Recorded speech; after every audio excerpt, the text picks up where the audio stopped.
ગઈકાલ તારીખ 16/5/16/2025ના રોજ ફરિયાદી સત્યેન્દ્રકુમાર જીતેન પાલ ને ફરિયાદ હકીકત જોતાં જે ગઈકાલે ગાંધીધામથી બાબરા જવા માટે પોતાનો ટ્રક લઈને નીકળેલો હતો તે દરમિયાન બેડી ચોકડીથી આગળ અમદાવાદ હાઈવે પાસે પહોંચતા એક બ્લેક કલરની નંબર વગરની વરના ગાડી છે જે ટ્રકની આગળ લાવી ઊભી રાખી અને એમાંથી એક અજાણ્યો ઇસમ ઉતરેલ જેમાં 20-25 વર્ષની ઉંમરનો એને ટ્રક પાસે આવીને મારી ગાડીને નુકસાન કેમ કર્યું છે એમ કહીને ટ્રકમાં અંદર જઈ અને છરી કાઢીને છરી ડ્રાઈવરના ગળા ઉપર લગાડીને કીધેલું કે તારી પાસે જેવો એ આપી દે.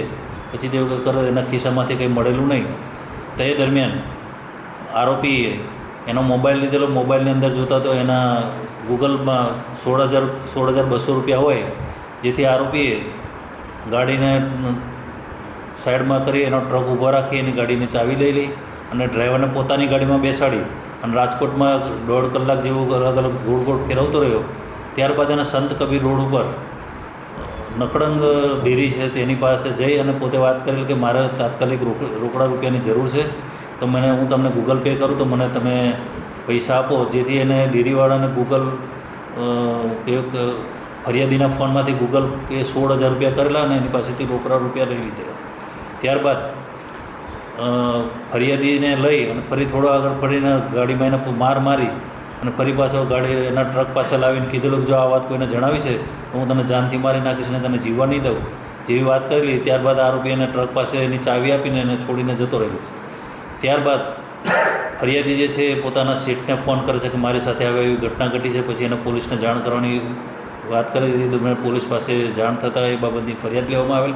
ત્યારબાદ બી ડિવિઝન પોલીસ સ્ટેશનના સર્વેલન્સ સ્ટાફ તથા પીઆઈ દ્વારા અલગ અલગ ટીમો બનાવીને તાત્કાલિક ફરિયાદીને સાથે રાખીને સીસીટીવી ચેક કરી તેમજ પોતાના અંગત બાતમીદારોના સોર્સિસથી ચેક કરતાં આરોપીને ગણતરીના કલાકોમાં પકડી પાડેલ છે અને આરોપી પાસેથી જે ગાડી હતી એ ગાડી પણ કબજે કરવામાં આવેલી છે અને હાલ એના રિમાન્ડ લેવાની તજવીજ કરાશે અને રિમાન્ડ લેવામાં આવશે.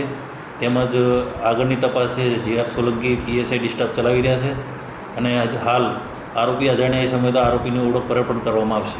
સર, જે આરોપી છે તે પરપ્રાંતિય ડ્રાઈવરોને જે નુકસાન બનાવ અત્યાર સુધી એના ગુનાહિત ઇતિહાસ ધરાવે છે. પોતે બાળ આરોપી તરીકે પણ એ પ્રસ્થાપિત થઈ ચૂકેલો છે. બાળ આરોપી તરીકે સજા પણ કાપી ચૂકેલો છે અને હાલ એલિસ બ્રિજના ગુનામાં પણ એ 2 મહિના પહેલાં જ જેલમાંથી બહાર આવેલો છે અને એ કોઈપણ ને સાથે લૂંટના બનાવો મોટાભાગે લૂંટને ચોરીઓના ગુનામાં સંડોવાયેલો છે.